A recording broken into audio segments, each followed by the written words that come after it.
اقرأ كتاب الله ترق جنانه وتنل عظيم الأجر والغفران رتله روي القلب من نفحاته كالماء يروي لهفة العطشان.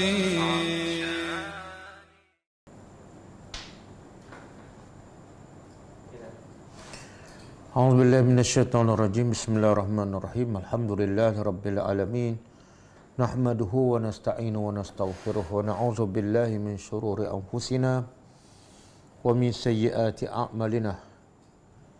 May yahdihillahu fala mudhillalah wa may yudlil fala hadiyalah. Asyhadu an la ilaha illallah wahdahu la syarikalah wa asyhadu anna Muhammadan abduhu wa rasuluh. Subhanaka la ilma lana illa ma 'allamtana innaka antal alimul hakim.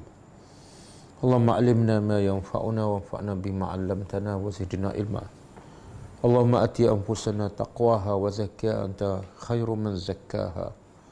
Anta waliyuha wa maulaha. Rabbi yassir wa la tu'assir, Rabbi tammi bil khair, amma ba'du. InsyaAllah malam ini kita sambung tadabbur surah Al-Baqarah ayat 180. Sebelum tu kita tengok pengajaran dua ayat yang lepas, ayat 178 dan 179. A'udzubillahi minasyaitonirrajim. Ya ayyuhallazina amanu kutiba alaikumul qisasu fil qatla al-hurru bil hurri wal 'abdu bil 'abdi wal untha bil untha. فَمَنْ عُفِيَ لَهُ مِنْ أَخِيهِ شَيْءٌ فَاتِّبَاعٌ بِالْمَعْرُوفِ وَأَدَاءٌ إِلَيْهِ بِإِحْسَانٍ ذَلِكَ تَخْفِيفٌ مِنْ رَبِّكُمْ وَرَحْمَةٌ فَمَنِ اعْتَدَى بَعْدَ ذَلِكَ فَلَهُ عَذَابٌ أَلِيمٌ. Pengajaran dia pertama, kepentingan hukum qisas.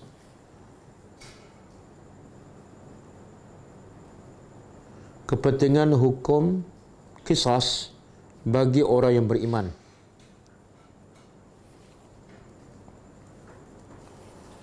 Kerana Allah bercakap khusus kepada orang yang beriman,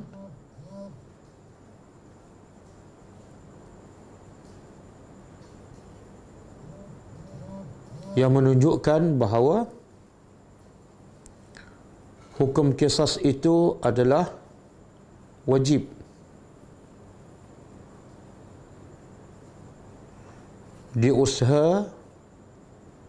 Diusahakan untuk dilaksanakan.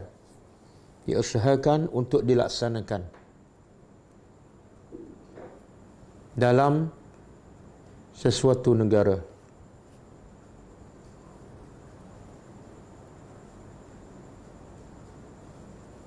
Yang kedua,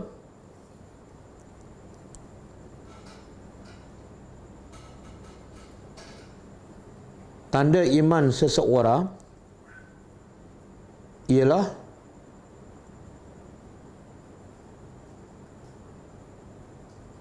ada usaha darinya untuk melaksanakan hukum qisas.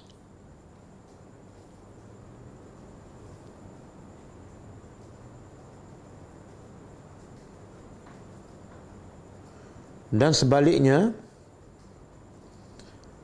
tanda kurangnya iman seseorang, dan sebaliknya tanda kurangnya iman seseorang apabila tidak ada usaha untuk melaksanakannya.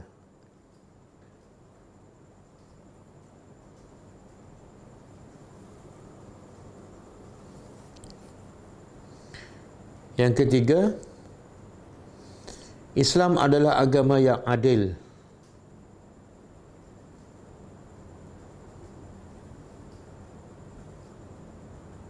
Antaranya, ia memberi hak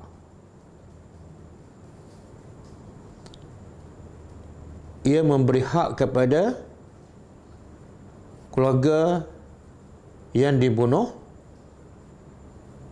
untuk menuntut hukum qisas ke atas pembunuh.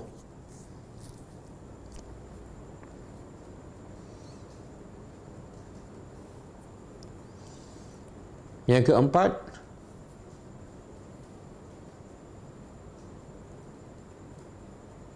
sesiapa yang membunuh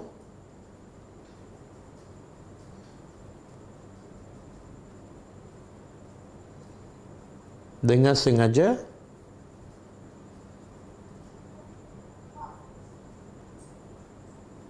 maka wajib dilaksanakan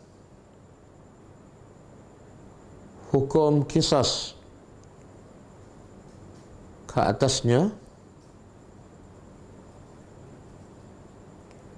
sekiranya dituntut oleh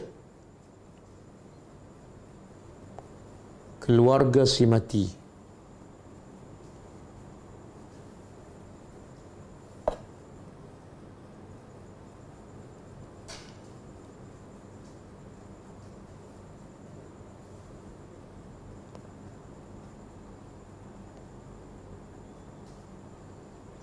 Yang keempat, yang kelima,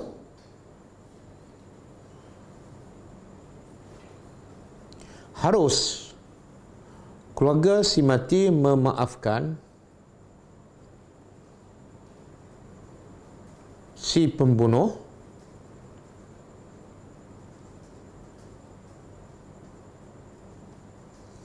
dengan meminta diah,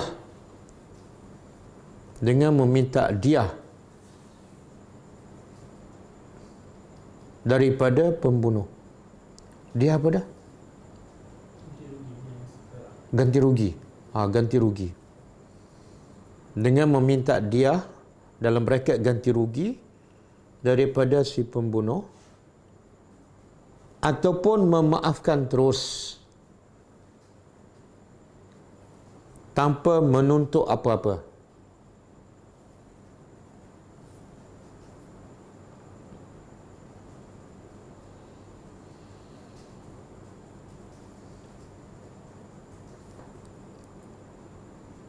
Yang keenam,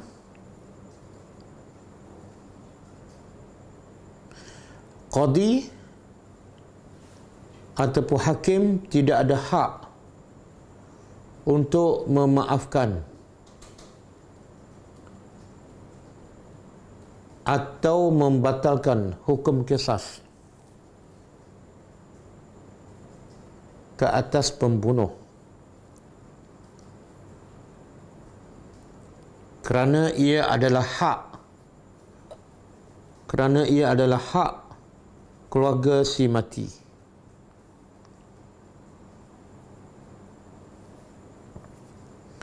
Yang keenam, yang ketujuh, apabila salah seorang keluarga si mati memaafkan si pembunuh, maka gugurlah hukum qisas.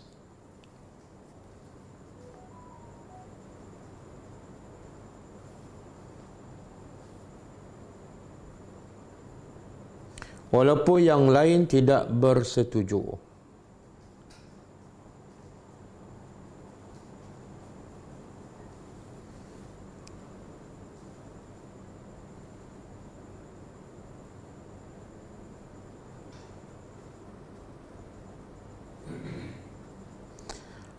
Yang ke-8, bayaran ganti rugi ataupun diah ialah 100 ekor unta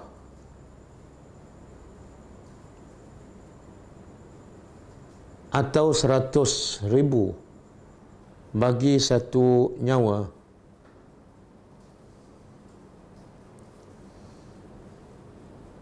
Mengikut undang-undang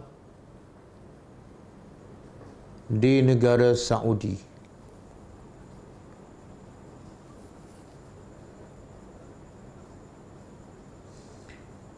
Yang kesembilan,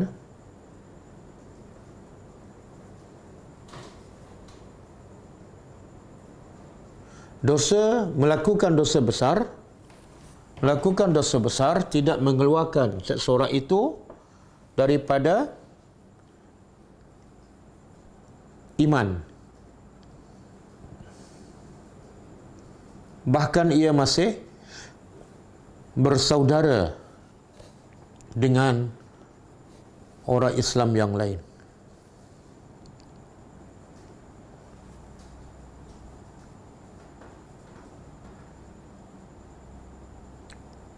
Yang ke-10,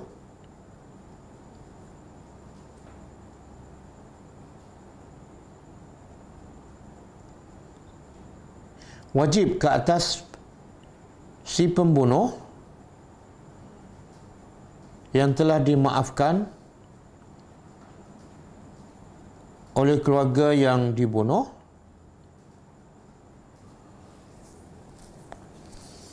melaksanakan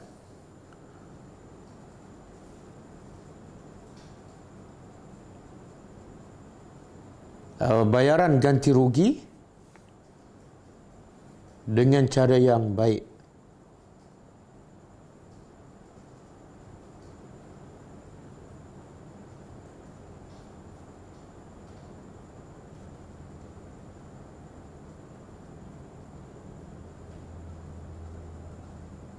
Iaitu bayar tepat pada waktunya dan tanpa dikurangkan sedikit pun.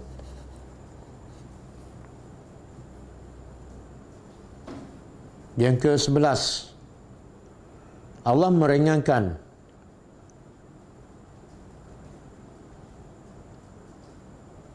bebanan hukuman ke atas umat. Allah meringankan bebanan hukuman qisas ke atas umat Nabi Muhammad sallallahu alaihi wasallam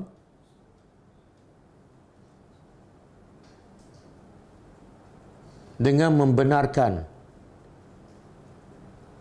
kemaafan dari keluarga si mati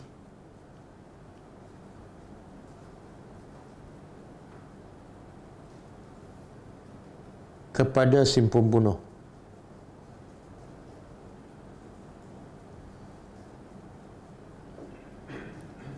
Yang ke-11, 12.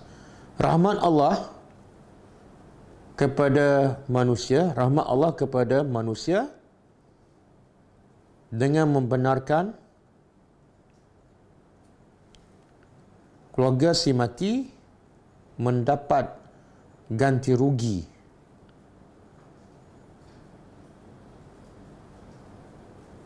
apabila mereka memaafkan si pembunuh daripada hukum qisas.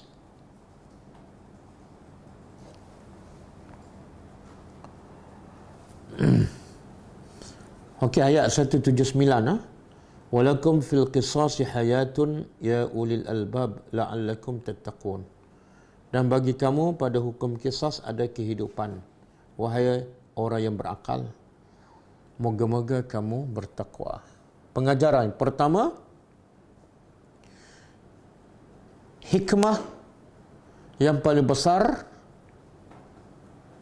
daripada pelaksanaan hukum qisas dalam Islam ialah untuk memberi kehidupan yang aman kepada umat manusia.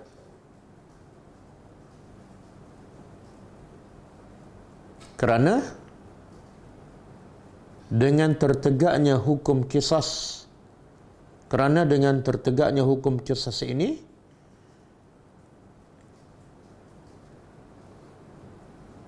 Tidak ada manusia yang sanggup membunuh.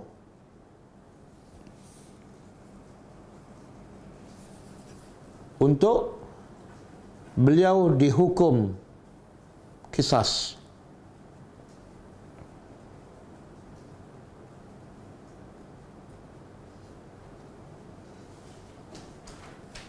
Yang kedua,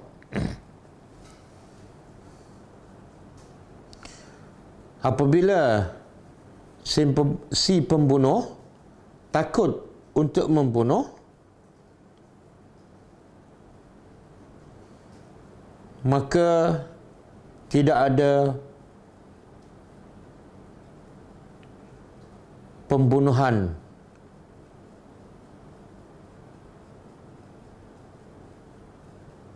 dan masyarakat akan hidup dengan aman.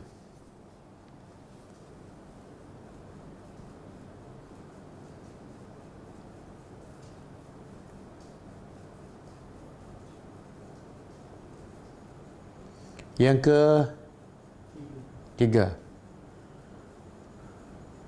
hukum dalam Islam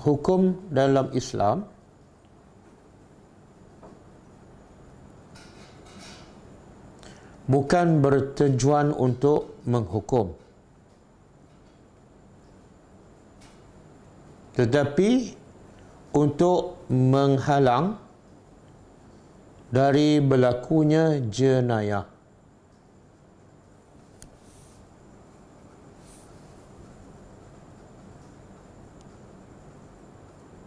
Dan jenayah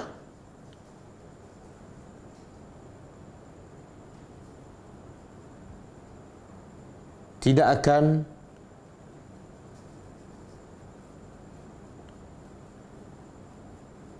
akan berhenti sehinggalah ada hukuman yang paling berat, seperti hukum qisas.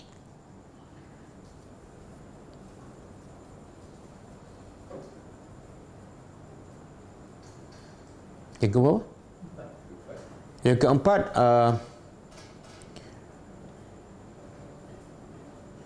antara hikmah hukum qisas juga ialah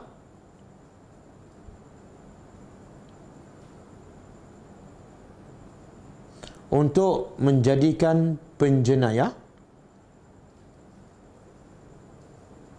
atau pembunuh sentiasa bertakwa kepada Allah Subhanahu wa taala.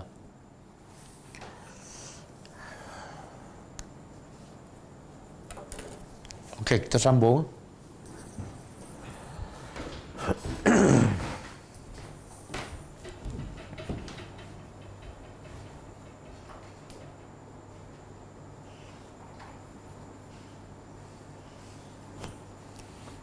A'udzubillahi minasyaitonirrajim. Okey, malam ni kita akan belajar hukum yang baru dalam Islam. Kalau semalam kita belajar hukum qisas ataupun salah satu hukum hudud dalam Islam, dan malam ini juga Allah nak mengajar kita iaitu hukum wasiat dalam Islam. Jadi sebab itulah Quran ni lengkap. Bukan setakat cerita tentang akidah, tapi dia juga menceritakan tentang hukum hakam. Sama ada berkaitan dengan keluarga, dengan jenayah, dengan nikah kahwin, dengan soal kenegaraan dan juga ekonomi. Dan juga Quran mengajar kita akhlak-akhlak yang mulia. Okey. Jadi kalau Islam tu, Islam menghukum ataupun mengawal orang Islam bukan bermula daripada balik, tapi bermula daripada waktu baru dilahirkan. Mula-mula dilahirkan, Islam mengajar kita lakukan anak kita ataupun bayi kita dengan cara Islam.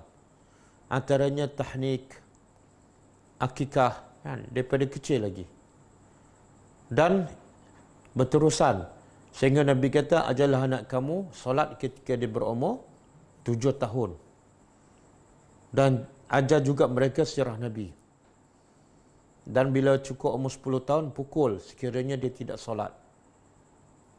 Dan pendidikan ini berterusan. Hukum Islam mengawal umat Islam berterusan sampai bila? Sampai ke saat akhir manusia hidup di dunia.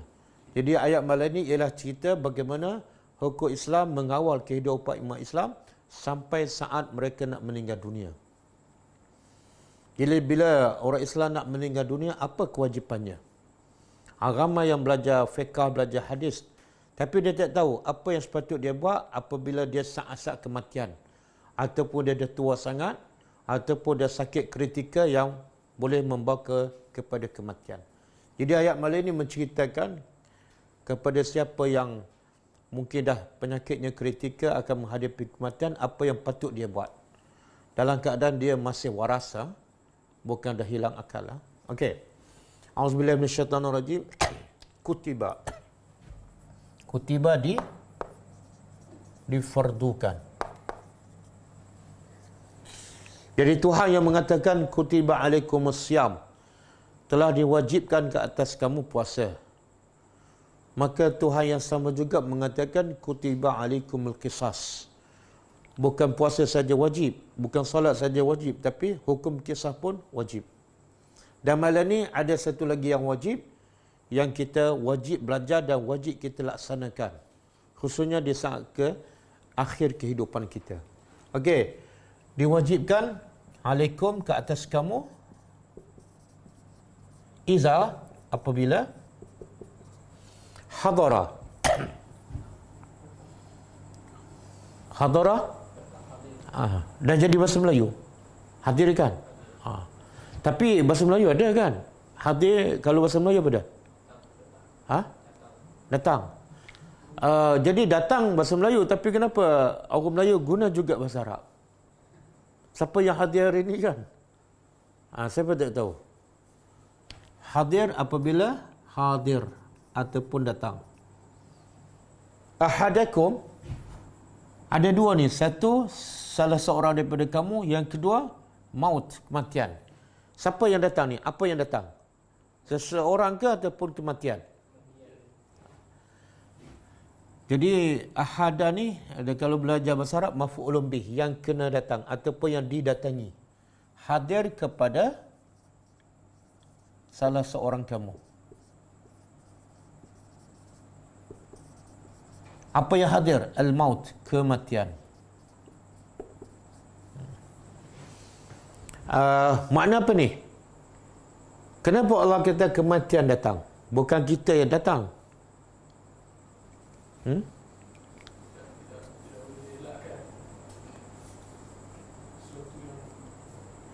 Jadi kalau kita yang datang pada kematian, okey tak? Okeylah, kita boleh buat pilihan. Kematian saya tak nak datang lagi, tunggu saya pencet. Jadi akhirnya semua malah beramal. Dia akan beramal bila? Di hujung kehidupannya.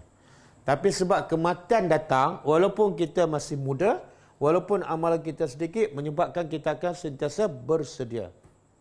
Dan kematian ni boleh datang bila? Bila-bila masa dan di mana-mana sahaja.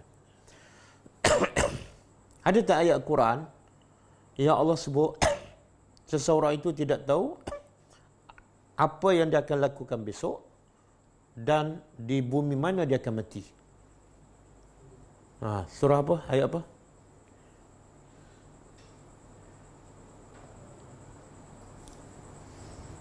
Ini kalau ada dalam surah Yasin pun tak boleh jawab ni. Kalau surah lain lagilah. Surah Luqman. Akhir surah Luqman. Wa ma tadri nafsun maza taksibu wadan. Kemudian wa ma tadri nafsun bi ayyi ardin tamut. Okey, cuba terjemah. Wa ma tadri nafsun. Tadri mana tahulah. Nafsun jiwa. Tidak ada satu jiwa pun mengetahui Apa dia? Maza taksibu ghadan. Apa yang ia akan lakukan ghadan. Ghadan ni besok. Apa maksudnya ni? Kita tahu tak nak buat apa besok? Ha? Tak tahu? Bukan tahu nak datang ofis besok. Ha? Apa dia? Kita tahu apa yang kita rancang ni. Sebenarnya kita tak tahu apa yang akan berlaku. Yang kita tahu perancangan, tapi belum tentu yang kita rancang berlaku. Kan? Kadang-kadang orang nak pergi kerja, rancang dia nak pergi kerja, tengok-tengok tengah jalan sebelum sampai ofis, aksiden mati. Okey, kemudian wama tadri nafsum bi ayyi ardin tamut. Yang kedua, tidak ada juga jiwa mengetahui bi ayyi ardin, di bumi mana dia mati. Kan? Mungkin mati di rumah dia, mungkin dia mati di Shah Alam, mungkin dia mati di kampung halaman dia di Kelantan, dan mungkin dia mati di Mekah, mungkin mati di tengah jalan, aksiden. Kan? Dan mungkin dia mati apa? Hilang terus. MH370 kan? Tahu tak mati di mana? Tak tahu. Kau terbang pun tak jumpa. 2 hari lepas ada seorang tu mati di mana? Tergantung kat jejantas. Dia pun tak tahu dia akan mati di situ. Jadi bila kita tak tahu, apa patut kita buat? Bersedia bila-bila masa. Inilah kelebihan orang beriman. Dan inilah kelebihan Allah tak bagi tahu waktu mati. Kalau Allah bagi tahu waktu mati, mana rasanya ramai akan masuk neraka. Walaupun dia tahu tarikh. Kenapa? Lagi tahu tarikh, lagi akan ramai masuk neraka. Kenapa? Sepatut lagi tahu tarikh, lagi selamat kan? Kenapa? Bila dia tahu dia mati pada tahun 25, bila dia betul-betul bertaubat dan beramal soleh? Satu hari sebelum mati kan? Itu kalau dia teringat, kalau dia terlupa, habis. Dan itu pun kalau dia beramal dan diterima, kalau tak diterima, habis. Jadi rahmat Allah ialah sembunyikan tarikh mati seseorang, supaya kita sentiasa bersedia. Bila kita sentiasa bersedia, banyak tak amal soleh kita? Banyak. Okey.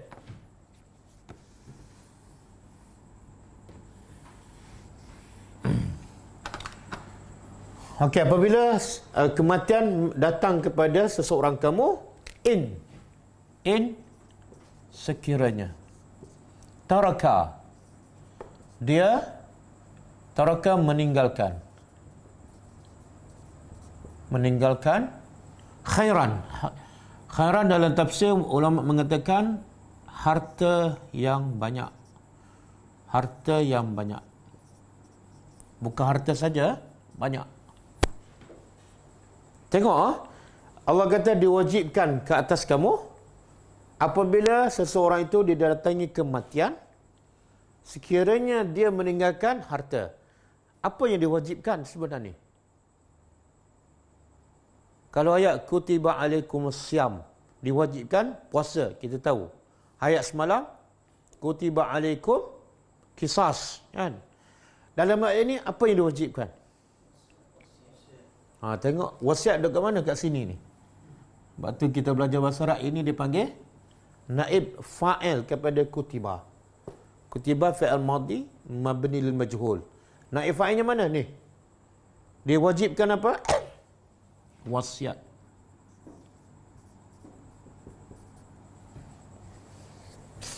Bila diwajibkan tu?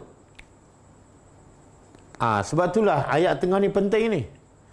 Ada dua, dia panggil ada tu syarat. Satu izah, yang kedua in.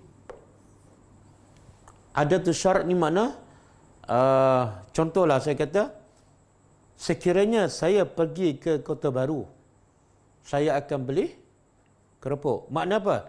Saya akan beli keropok dengan syarat apa dah? Apabila saya pergi. Kan? Sama lah ni. Apabila telah datang kematian, barulah wajib wasiat. Satu lagi syarat. apabila datang kematian, satu. Yang kedua, sekiranya orang yang nak mati meninggalkan harta yang banyak. Kalau dia nak mati tapi harta tak banyak, tak wajib lah. Ataupun harta banyak tapi sihat lagi, tak wajib lah. Boleh faham? Jadi sekarang ada dua. Ada tu syarat dalam ayat ini. Pertama, iza. Yang kedua, in. Apa beza dua ni? Dua-dua syarat tapi beza. Bezanya, iza ni syarat sesuatu yang pasti akan berlaku. Syarat kepada sesuatu yang pasti akan berlaku. Tapi in, syarat kepada sesuatu yang mungkin berlaku, mungkin tak. Macam mana tu? Apabila datang kematian, pasti tak akan berlaku. Ada tak orang tak mati? Okey. Syarat yang kedua, sekiranya dia meninggalkan harta yang banyak. Adakah semua orang yang mati akan meninggalkan harta yang banyak? Tak. Jadi in di sini mungkin berlaku, mungkin tak. Iza di sini pasti akan berlaku. Itu beza. Dua-dua ada tu syarat. Okey, diwajibkan meninggalkan ataupun menulis wasiat. Apa makna wasiat?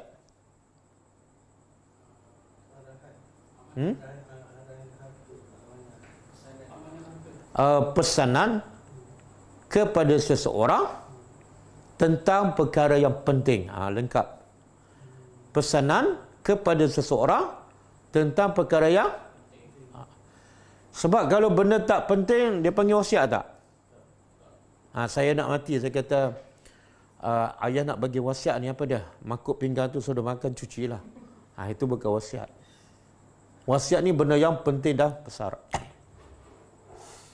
Okey. Wasiat apa ni? Untuk siapa? Lil walidaini. Untuk walidaini. Kedua, ibu bapa.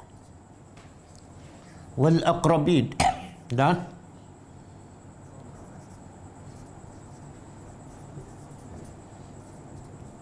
akrab yang mana ni? Akrab. Apa makna akrab? Kalau qarib, dekat. Kalau akrab, yang paling dekat. Mana selepas mak bapak, kerabat kita yang paling dekat siapa? Adik-beradik. Yang kedua, lepas tu pakcik, makcik kita. Kan? Okey. Wasiat apa ni? Bil ma'ruf, dengan yang ma'ruf. Apa maksud ma'ruf? Yang ma'ruf ni ialah yang benda yang dibenarkan oleh agama. Semua yang agama suruh ataupun yang agama benarkan ma'ruf. Dan semua yang agama tak suka ataupun yang agama larang dipanggil mungkar. Okey. Kemudian haqqan. Dia terjemah apa tu? Sebagai kewajipan kepada siapa ni? Ke atas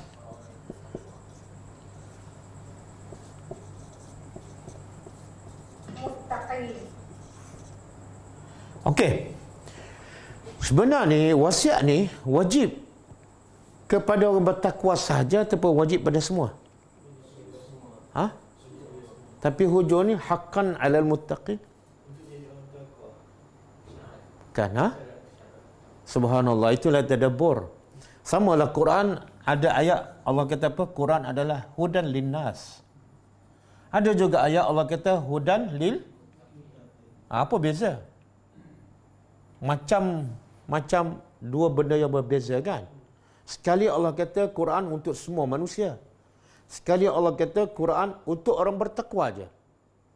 Macam mana kita nak faham? Quran ni asalnya untuk semua. Tapi akhirnya yang betul-betul ikut Quran sebagai hudan ialah sama. Asalnya wajib untuk semua. Tapi yang betul-betul patuh pada perintah Allah hanya, dan juga Allah nak bagi apa? Allah nak bagi dorongan pada orang yang mengaku bertakwa. Betul tak kamu bertakwa? Betul. Kalau betul buat. Kalau tak buat, belum bertakwa. Okey. Sekarang wasiat apa ni? Yang wajib ni. Harta. Okey. Wasiat harta kita. Berapa peratus? 1/3. Ada dalil?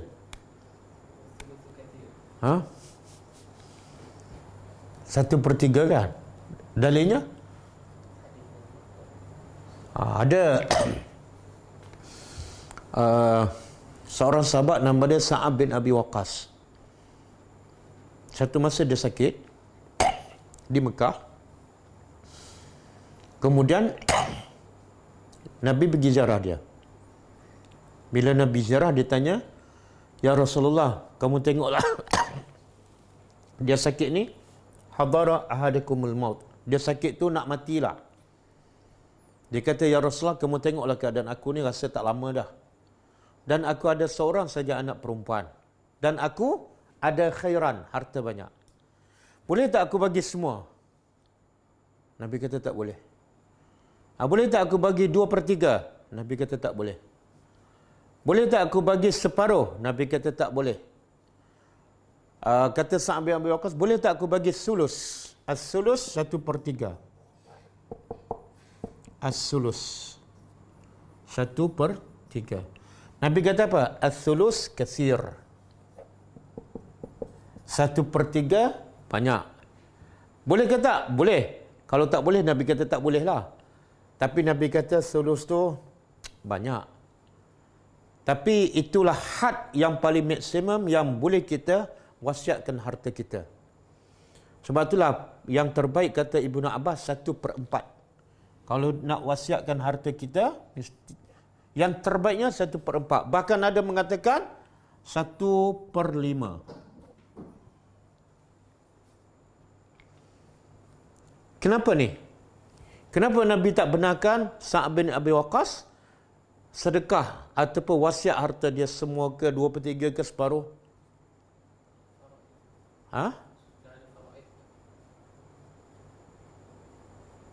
Tak, dia boleh bagi je. Dia boleh bagi semua. Abu Bakar bagi semua tak?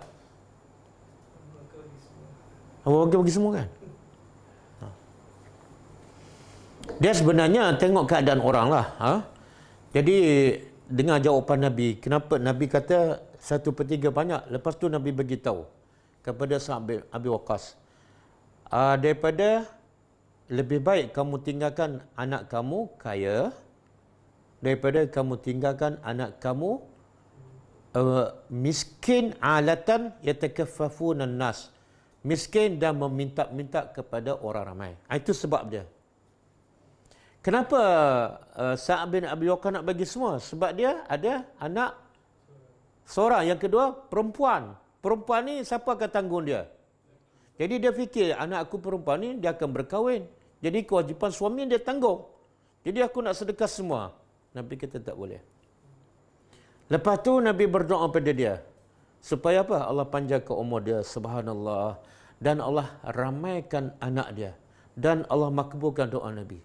Tahu tak berapa lama Sa'ab bin Abi Waqqas hidup selepas dia rasa nak mati tu? Bukan. Dia wafat pada tahun 50 Hijrah. Masa Nabi ziarah dia tu Hajjatul Wida'. Makna tahun 10 Hijrah. Jadi berapa lama dia hidup selepas Nabi wafat? 40 tahun. Padahal dia sakit tu, dia rasa nak mati dah. Lepas tu, daripada anak seorang perempuan, Allah bagi 35 anak. 17 anak lelaki, 18 anak perempuan. Tengok kalau dia sedekah semua apa jadi? Boleh? Yelah. Yelah, sahabat dia ada kerja tetap, tapi anak ramai. Kita ada kerja tetap, besar pula gaji. Anak seorang, itu pun jarang balik ke rumah.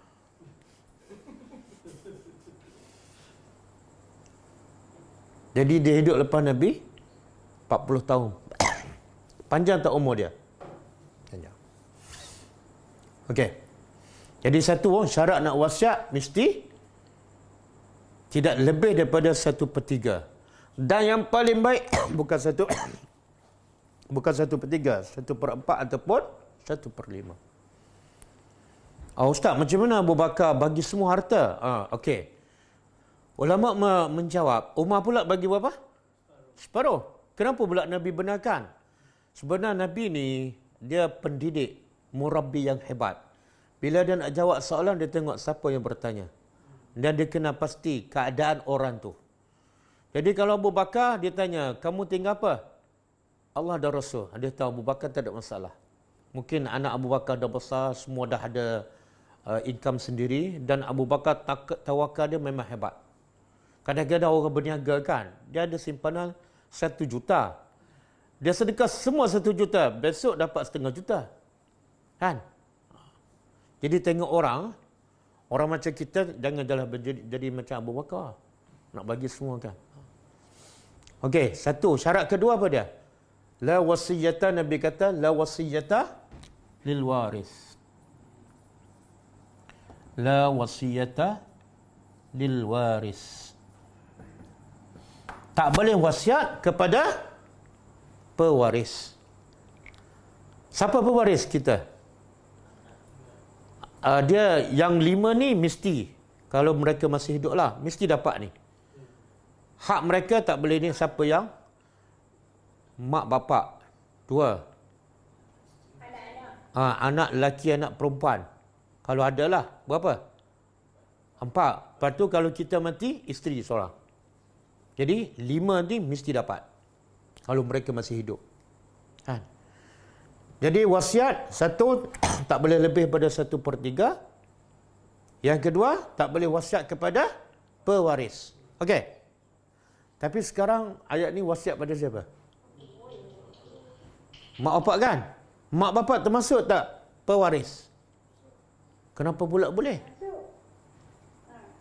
Kenapa boleh?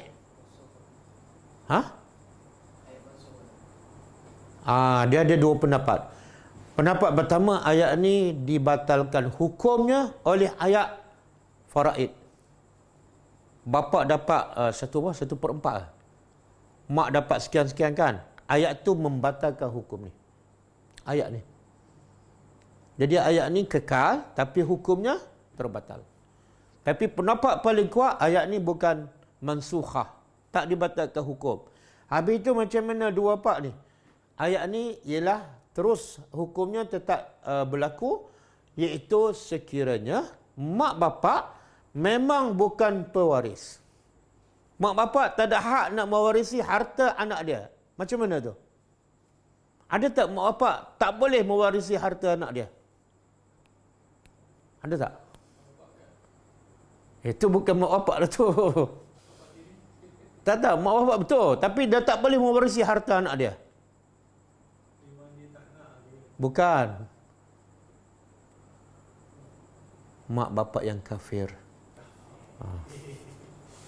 Jadi ayat, ulama mengatakan ayat ni hukumnya bukan dibatalkan. Tapi ini khusus kepada mak bapak yang memang tak boleh mewarisi harta anak dia. Sebab apa? Dia kafir. Nabi kata apa? La yarisu al-kafiru muslim. Walal muslim yarisu al-kafir. Orang kafir tak boleh mewarisi daripada orang Islam, walaupun anak dia, walaupun bapa dia. Dan orang Islam pula tak boleh mewarisi harta orang kafir, walaupun bapa dia kafir. Katalah bapa dia jutawan kan, Cina, anak dia masuk Islam. Bila bapa dia mati, berapa dia dapat anak ni? Berapa dia dapat daripada harta bapa dia yang kafir? Kosong. Kalau dia kata, saya nak tayar kereta BMW bapa saya je, itu pun tak boleh. 1 sen pun tak dapat. Sebab apa? Sebab orang kafir tak boleh mewarisi harta orang Islam, dan orang Islam tak boleh mewarisi harta orang kafir. Hibah lain. Hibah lain. Ini wirasah ataupun faraid. Hibah lain. Hibah bebas. Ayolah. Tak, sebab itulah ayat ni ada pendapat kedua, dia kata hukumnya tak batal. Bila mak bapak kamu kafir dan tak layak dapat harta warisan kamu, tulis wasiatlah. Ini salah satu cara nak bagi harta pada mak bapak yang kafir, pada wasiat. Boleh faham? Kalau akrabin tak ada masalah lah, sebab akrabin bukan mesti waris. Kadang-kadang makcik, pakcik kan, dua pupu. Okey. Jadi hukum dia apa ni? Wasiat ni. Sunat ke wajib? Sunat ke wajib? Yalah, kalau tak ada harta nak wasiat macam mana? Wajib pun tak, sunat pun tak kan. Dia pendapat yang paling kuat, walaupun dia harta banyak, hukum wasiat ni adalah sunat sahaja. Hukumnya adalah sunat sahaja. Okey. Yang wajib benda, ada tak wasiat tapi wajib? Ada. Iaitu bila kita ada hutang dengan orang, ataupun orang berhutang dengan kita, ataupun orang simpan barang pada kita, wajib tulis wasiat. Sebab apa wajib? Sebab kalau kita tak tulis, kita tak akan tunaikan hak orang, dan kita mati dalam keadaan meninggalkan hutang. Itu wasiat yang wajib ditulis oleh sesiapa sahaja. Orang tinggal kereta kat kita kan, kita tak bagi untuk isteri kita, kereta pula BM kan. Lepas tu bila mati, isteri kita ingat kereta, rupa-rupa kereta orang. Kadang-kadang orang simpan apa ni, tangga ke kan, benda-benda simple je, kena tulis. Ni bila ayah mati, pulang balik tangga orang ni. Okey, itu kena tulis satu persatu. Sebab tu ada satu hadis Nabi kata, ma haqqu imri'in muslimin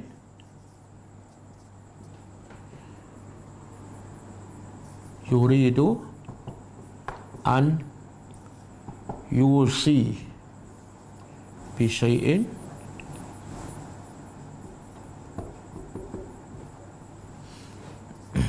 yabitu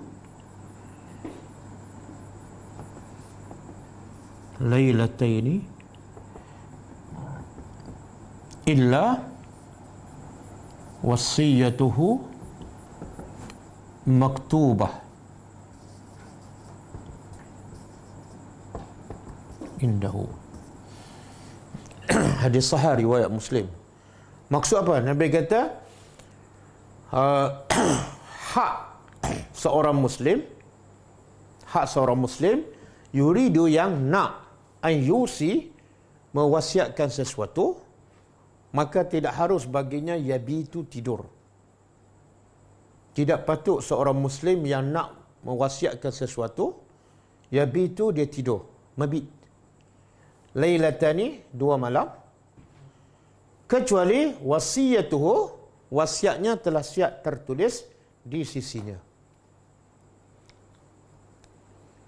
Kalau ikut ayat ni wajib ke tak? Tak wajib. Sebab Nabi kata apa? Yuridu, kalau dia nak. Kalau dia nak. Tapi kalau ada hutang, wajib tak? Wajib. Dan Ibnu Umar yang meriwayatkan hadis ni, dia kata apa? Aku tak pernah tidur satu malam pun, melainkan ada wasiat aku tulis siap. Maknanya Nabi kata 2 malam, dia tidak malam. Sebab apa? Takut. Yalah, kita tak tahu bila-bila mati kan.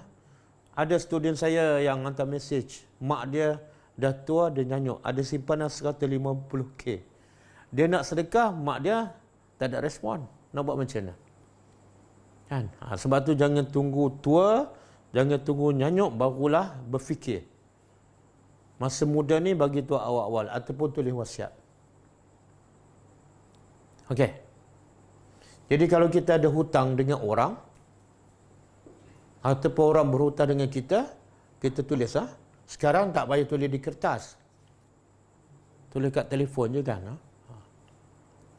Okey.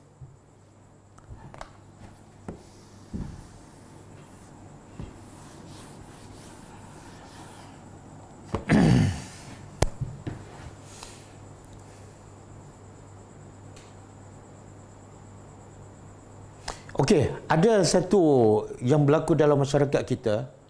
Saya pun baru tahu. Dia sekarang dibolehkan dan ramai orang Islam buat, iaitu dia wasiat kepada waris sebelum dia mati. Tadi syarat wasiat mesti kepada siapa? Bukan kepada waris kan? Tapi sekarang ada yang jenis wasiat awal kepada waris. Dan saya pernah bercakap sendiri dengan seorang pegawai di Jabatan Agama Islam Selangor. Dia kata memang ada pendapat tapi bersyarat. Contohlah, saya nak wasiatkan untuk anak saya 5 orang kan. Saya pergi ke mahkamah ke Jabatan Agama. Saya kata saya nak bagi harta ni semua sebagai wasiat. Dia beza hibah dengan wasiat. Apa beza dia? Hibah dia sah laku sekarang juga. Wasiat bila sah laku? Bila kita mati. Jadi ini ada pendapat dalam mazhab Syafi'i pun ada, iaitu wasiat sebelum mati dan wasiat pula kepada pewaris.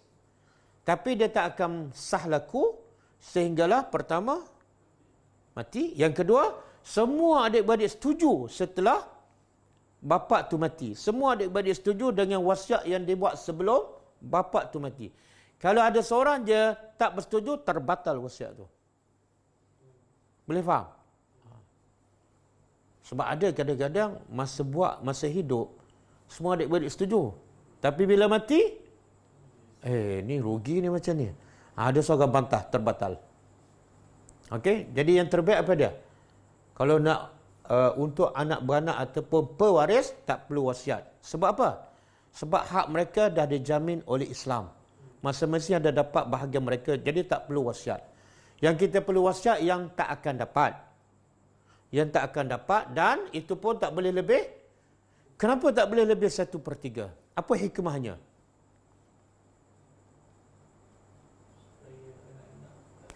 Supaya tidak menzalimi pewaris. Kan? Kalau bagi separuh kan, tinggal separuh. Kadang-kadang anak dia ramai.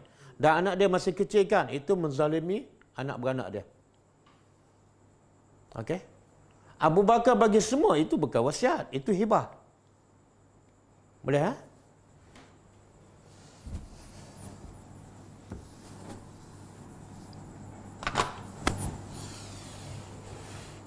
Okey.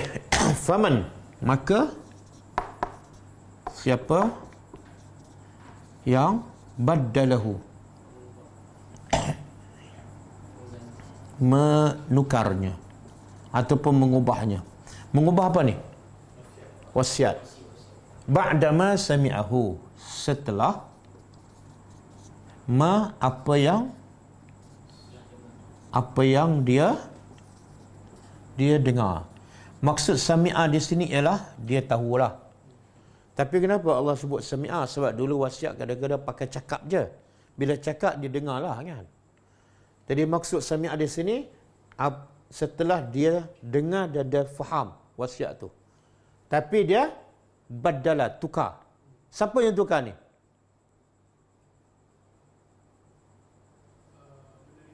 Penerima wasiat tu.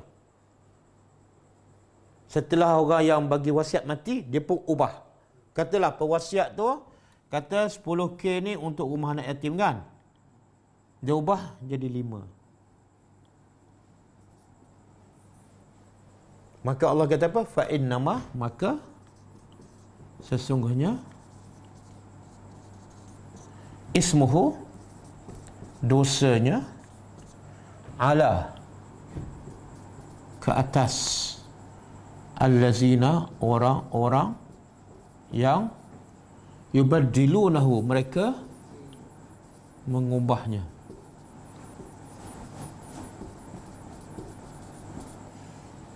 Apa maksud ni? Apa yang Allah nak bagi tahu ni?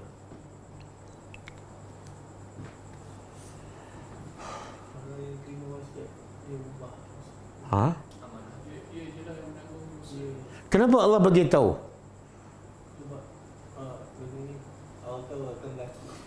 Sebab kadang-kadang orang yang bagi wasiat kan, dia takut nanti lepas aku mati, nanti penulis wasiat tu ubah.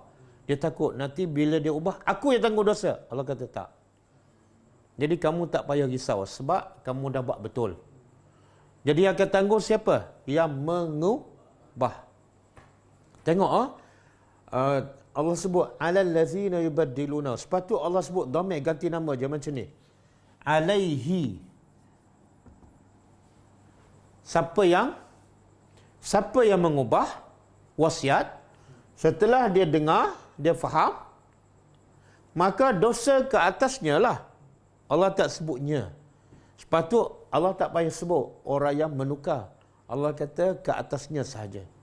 Tapi kenapa Allah sebut dosa ke atas orang yang menukarnya? Sebab Allah nak bagi tu kenapa berdosa. Kalau berdosa ke atasnya orang tak fahamnya, ni balik pada siapa? Nanti orang kata, tak pasal-pasal dia dapat dosa. Jadi Allah nak bagi tu kenapa dia berdosa. Allah sebut balik. Orang dosa sebab dia mengubah. Boleh? Jadi mengubah ni boleh berlaku dalam 3 keadaan. Mengubah boleh berlaku dalam 3 keadaan. Pertama, katalah wasiat 15K kan untuk rumah anak yatim. Pertama, dia ubah, ditambah. Jadi 25K. Yang kedua, dia ubah, dia kurangkan 15K, dia buang 1. Yang ketiga, dia tak bagi langsung.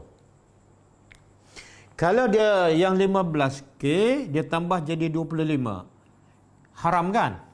Siapa yang akan rugi? Wasiat hanya 15K, tapi dia ubah jadi 25K. Siapa yang akan menanggung kerugian? Pewaris. Zalim kepada pewaris. Okey? Dan kalau dikurangkan daripada 15K, dia tukar jadi 5K. Siapa yang akan menanggung kerugian? Orang yang sepatut terima wasiat tu. Kalau dia tak bagi langsung, boleh faham? Tengok Islam nak jaga hak masing-masing. Okey, kemudian Allah kata apa? Ini bila ni? Dia berdosa bila ni? Ada 2 syarat. Pertama, dia ubah. Yang kedua, setelah dia tahu. Kalau dia ubah dalam keadaan dia tak berapa jelas, ataupun dia terlupa, tak berdosa. Tak berdosa. Kan? Contohlah, dia tulis 10K. Lepas tu dah lama, kertas tu pun terkoyak, tak tahu berapa. Dia pun agak-agak, tak berdosa. Sebab Allah kata berdosa bila? Setelah dia betul-betul dengar dan tahu. Makna apa tu? Islam tu adalah adil. Kemudian Allah bagi amaran. Inna Allah. Macam mana cara Allah nak pastikan dia tak ubah? Iaitu Allah bagi amaran. Sesungguhnya Allah Maha mendengar. Allah Maha mendengar pemberi wasiat ni cakap apa pada kamu. Dan alimun Maha mengetahui. Dan Allah Maha mengetahui apa yang dalam hati kamu. Faham? Jadi ayat ni walaupun bunyi pendek je, Sami'un Alim. Tapi bagi orang beriman, bagi orang beriman, 2 sifat Allah ni dah cukup untuk menghalang dia daripada buat dosanya. Berbalik tak dapat 10,000, tapi kena soal dan kena azab. Okey. Sekarang tadi dosa kepada siapa? Ialah pengubah tu ialah orang yang terima wasiat. Orang yang terima wasiat. Okey, sekarang yang ketiga, yang pihak yang pemberi wasiat pula. Faman khafa, maka siapa yang khafa, takut ataupun risau. Min musin, dari musin ni pemberi wasiat. Daripada wasa. Wasa, dia telah memberi wasiat. Kalau orang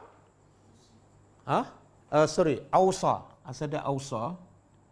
Ausa, dia telah mewasiatkan. Jadi macam aslama lah. Aslama, dia telah Islam. Kalau orang Islam, aslama kan. Dia telah Islam. Kalau nak jadikan orang, alif ni tukar kepada mim dan baris depan. Kan? Kalau apa lagi? Jahada. Dia telah berjihad. Kalau orang yang berjihad, tambah mim dan bari depan mujahid. Kalau ausa, dia telah memberi wasiat. Kalau orang, musin. Jadi sekiranya dia takut daripada pemberi wasiat, dia takut ataupun dia risau. Risau apa ni? Janafan. Apa makna janafan? Dia terjemah apa tu? Tidak? Okey, beza. Ada dua perkataan. Satu janafan, yang kedua isman. Janafan ni makna dia buat silap tanpa sengaja. Siapa ni? Pemberi wasiat. Contohlah, harta dia 30 K. Tapi dia bagi wasiat berapa? Berapa? 12K. Betul ke salah? Harta dia 30K semua. Tapi bila masa wasiat tu, dia kata, saya nak wasiatkan harta saya sebanyak 12K untuk rumah anak yatim. Betul ke salah? Salah sebab apa? Lebih daripada 1/3. Tapi dia tak sengaja. Tak sengaja dia panggil janafan. Tahu, kalau isman, dia buat dengan sengaja. Sebab apa? Sebab aku tak nak bagi pada anak aku ni seorang ni. Memang jahat sangat anak aku ni. Baik aku bagi pada rumah anak yatim. Faham? Okey. Kemudian silap lah. Janafan ni silap. Atau sengaja. Sengaja dibuat salah.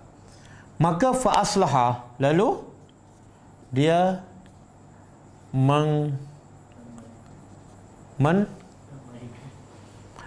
islah ni dia tegur, dia baiki. Siapa yang tegur ni? Penerima wasiat. Dia tegur siapa? Pewasiat. Lalu dia menegur ataupun membetulkan.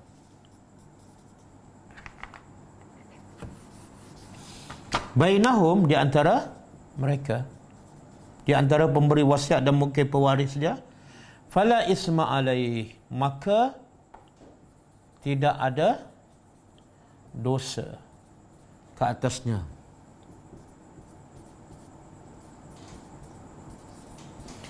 Tidak ada dosa ke atas siapa ni? Kenapa Allah sebut tidak ada dosa? Tadi penerima wasiat berdosa tak? Tak ayat sebelum ni. Berdosa sebab apa? Dia mengubah. Sekarang dia ubah juga tak? Dia ubah. Tapi tak berdosa. Kenapa pula? Dia ubah sebab berlaku kesilapan daripada pemberi wasiat. Jadi dia takut apa dia? Allah kata mungkin dia ni takut sebab yang ni ubah berdosa, yang ni ubah tak berdosa. Dia takut dia berdosa juga. Allah kata apa? Tak berdosa. Sebab apa? Yang kamu betulkan benda yang salah. Boleh? Innallah, sesungguhnya Allah Maha Pengampun lagi Maha Penyayang. Jadi dia kena betulkan. Katalah pemberi wasiat tu dia kata saya nak sedekah, saya nak wasiatkan 12K. Dia kalau aku tegurkan nanti datuk ni marah kat aku kan, dia pun diam, berdosa. Sebab dia tidak mencegah kemungkaran. Allah Maha Pengampun lagi Maha Penyayang. Okey, boleh nampak tak hukum wasiat? Jadi sekarang kita belajar Quran ke fiqh ke hadis? Two in one. Kita belajar Quran tapi dalam ayat ni ada hukum fiqh wasiat.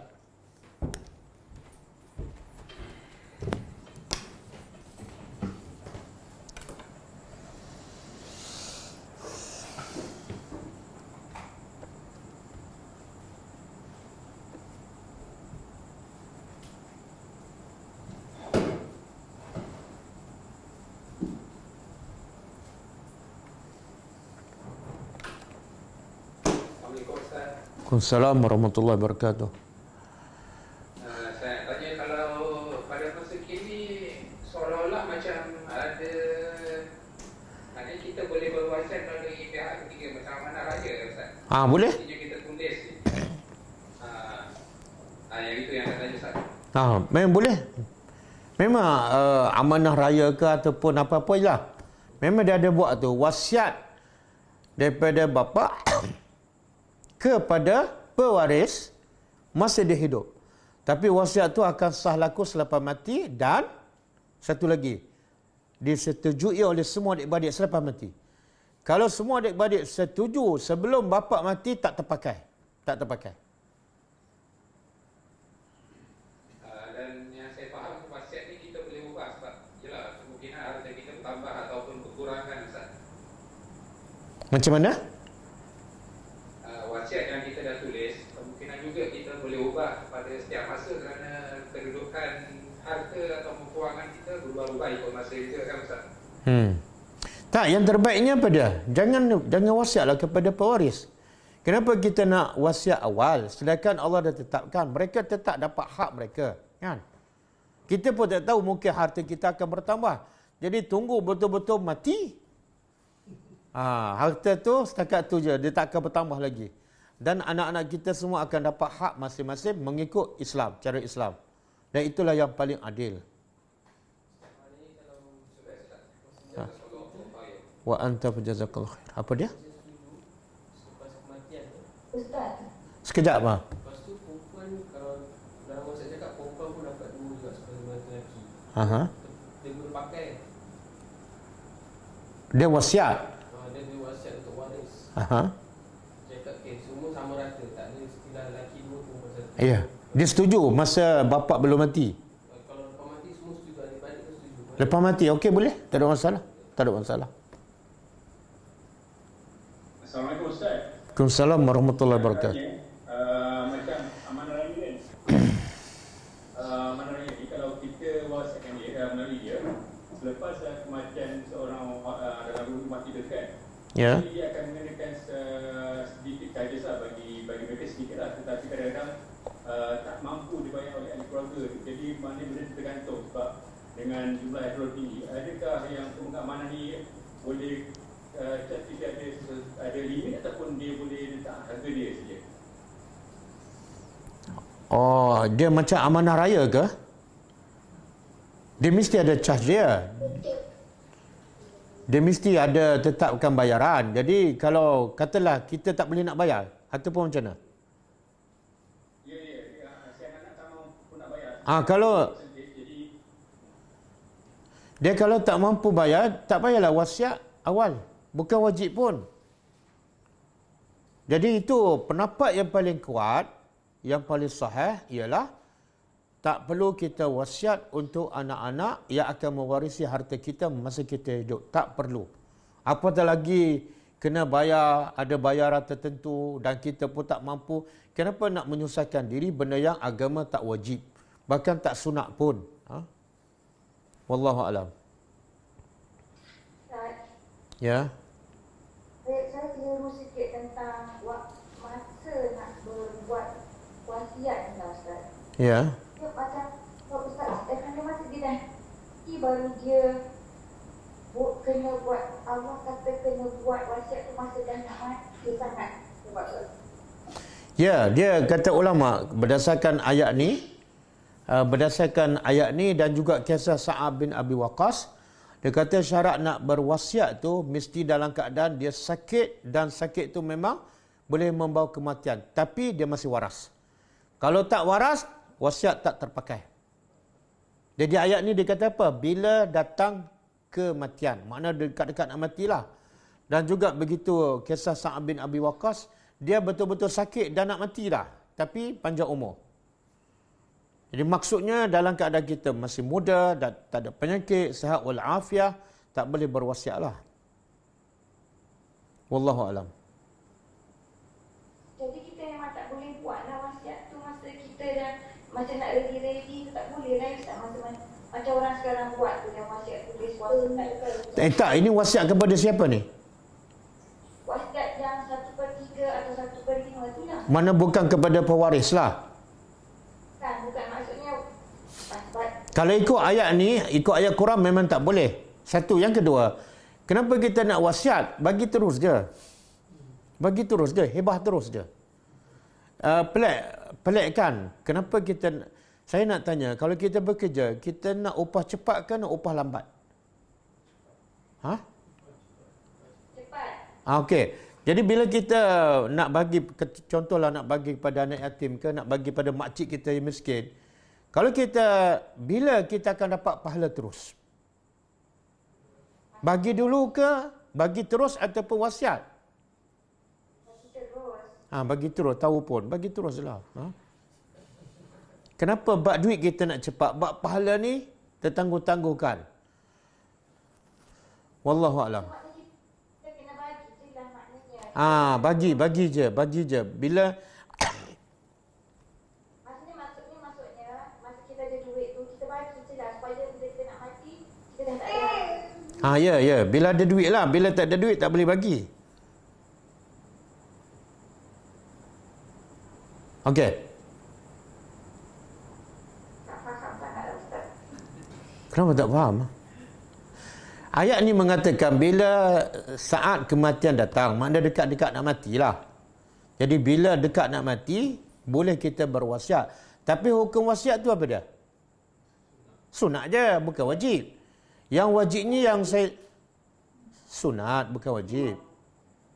Kutiba tadi Ustaz kata diwajibkan. Kan saya dah hurai. Ada ayat Quran, kadang-kadang tulis kutiba, tapi kena gabung pula dengan ayat yang lain, kena ditambah pula dengan huraian daripada hadis. Kalau benda tu wajib, contoh macam apa ni, ramai sahabat akan berwasiat lah, tapi tak ada pun dalil yang mengatakan sahabat berwasiat, menunjukkan benda tu tak wajib. Jadi ulama kata yang wajibnya, sebab tu kita kena baca tafsir. Bila kita baca tafsir, ulama beritahu kutiba ni makna wajib ke sunat. Jadi ulama kata dalam bab ni kutiba bukan makna wajib, mesti wajib. Cuma ulama kata kalau orang yang nak mati tu ada hutang, ketika itu wajib tulis wasiat. Wajib tulis wasiat. Ataupun ada barang orang yang dia simpan, wajib tulis wasiat. Adapun kalau nak wasiat 1/3 harta tu, hukumnya sunat sahaja. Okey. Okey. Jazakumullah Ustaz. Wa anti fajazakillahu khairan. Assalamualaikum Ustaz. Waalaikumsalam warahmatullahi. Kalau orang tu ada anak perempuan di seorang, semua asetnya dinamakan anak ni, boleh ke tak? Macam mana? Aset ni macam rumah ke, simpanan dia, insurans dia, semua dinamakan atas nama anak dia. Anak dia seorang? Anak dia seorang? Boleh tak ada masalah? Boleh? Oh boleh? Boleh. Boleh sebab memang yang akan mewarisi harta dia memang anak seorang tu je. Dan dia nak bagi awal kan, ataupun nak letak nama awal untuk anak-anak dia, tak ada masalah. Sebab yang akan mewarisi harta dia seorang tu. Yang tak boleh contohlah, dia ada 5 orang anak.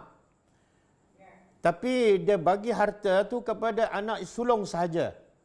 4 ni tak bagi. Itu tak boleh, haram. Sebab apa? Sebab tidak berlaku adil kepada adik-beradik yang lain. Sedangkan adik-beradik yang lain pun berhak untuk dapat harta warisannya. Wallahu a'lam. Yang satu lagi Ustaz, Ya. kalau yang dikatakan kita kena wasiat, macam kita ada hutang ataupun orang berhutang kita kena berwasiat, walaupun kita set kena buat wasiat juga. Kalau siapa yang kita berhutang dengan orang ke orang berhutang dengan kita? Kita berhutang, orang berhutang dengan kita kena buat wasiat juga untuk pada anak lah, orang kita anak. Okey, kalau kita berhutang dengan orang, bukan wajib wasiat, wajib bayar terus. Kalau misalnya takutlah kita tak terbayar. Okey, kalau kita tak terbayar, kita wasiat je supaya mungkin lepas kita mati, anak-anak kita boleh tolong bayarlah, kan?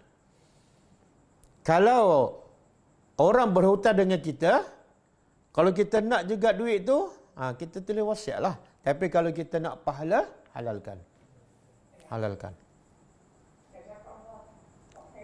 Wa anti fajazakillah khairan.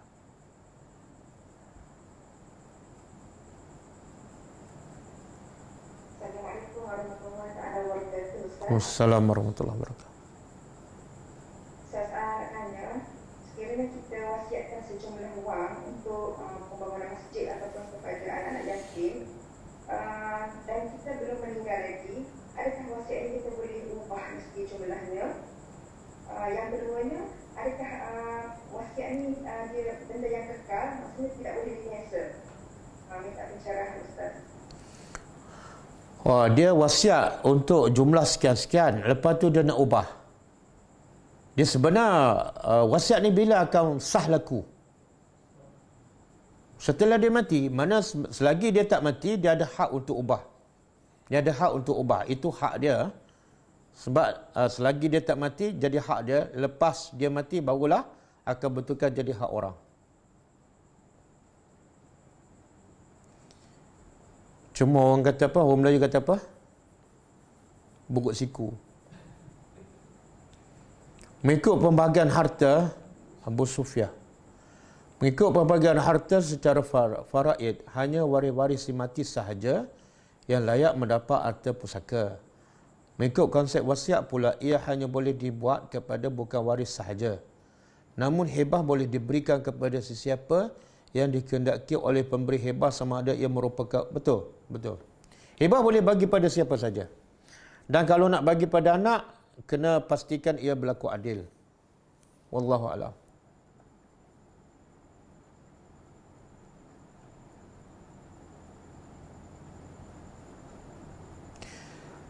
Tuan Syekh, saya nak tanya. Saya bukan Tuan Syekh lah. Saya nak tanya apa hukum mengubah hibah. Dia bila apa mana hibah? Kita dah beri. Kalau kita dah beri pada orang, dia jadi hak orang. Bila dah jadi hak orang, kita tak ada hak nak ubah. Tapi kalau kita baru niat nak bagi, boleh tak ubah? Bolehlah, sebab dia belum hibah. Hibah ni bila dah pindah milik. Bila dah pindah milik, tak boleh ubah. Ini orang kata bukut siku ni. Bagaimana kalau hibah melalui ejen takaful tak? Soalannya? Apakah hukum hibah melalui insurans takaful? Hukum dia sah lah. Dia bagi hak dia kan? Dan kepada orang lain. Cuma ejen takaful hanya menguruskan. Sah lah. Assalamualaikum Ustaz. Waalaikumsalam warahmatullahi. Di antara yang kita bincang tadi kan, macam faraid dengan hibah kan. Kalau faraid tu dia memang kalau harta itu memang dia pecah-pecah 1/2, 1/6, 1/8 kepada ahli waris. Ya. Itu nak dikatakan wasiat. Wasiat tu dah tertulis kan. Kalau tak tertulis di faraid, macam tu kan. Harta tak tulis jadi harta tak tertulis jadi faraid. Harta yang tertulis jadi wasiat. Macam tu.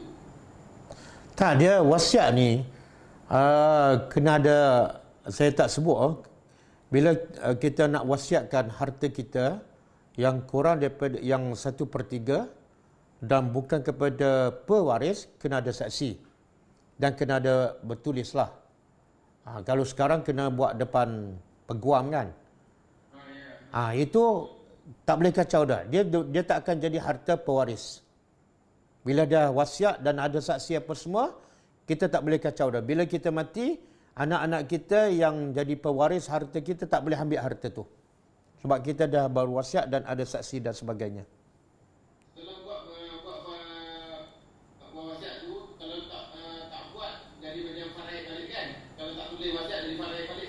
Kalau tak tulis makna bukan wasiat lah. Wasiat mesti ada bersas. Ya. Itu kalau masih ada lah. Tapi kalau dia mati, itu harta pun dah habis, tak adalah faraidnya. Dia bila mati, semua harta si mati itu akan jadi harta faraid. Ya. Wa anta fajazakallah khair. Bolehkah seseorang ayah ambil hibah takaful, lepas tu dia wasiatkan? Ambil hibah takaful.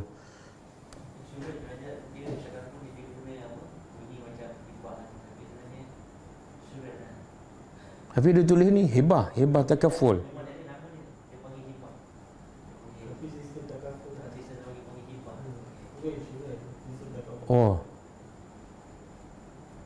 Oh, saya tak boleh jawab ni. Saya tak pasti ni. Sistem insuran. Tapi nama dia hibah. Wallah alam, saya tak tahu. Kena tanya orang yang lebih mahir atau pakar dia.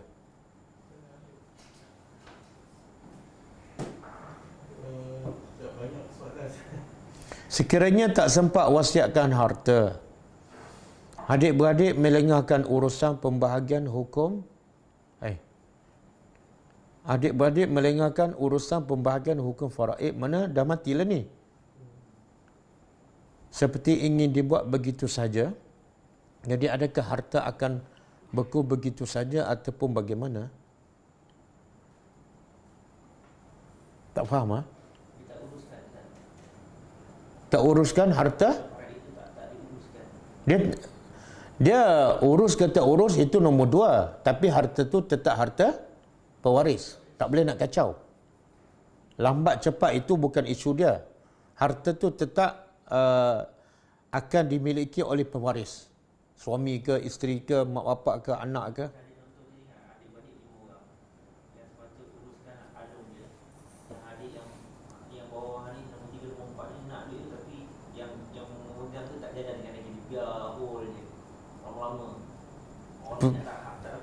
Pergi mahkamah lah. Sebab harta faraid tak boleh bagi sama-sama sendiri. Dia kena melalui mahkamah, kan?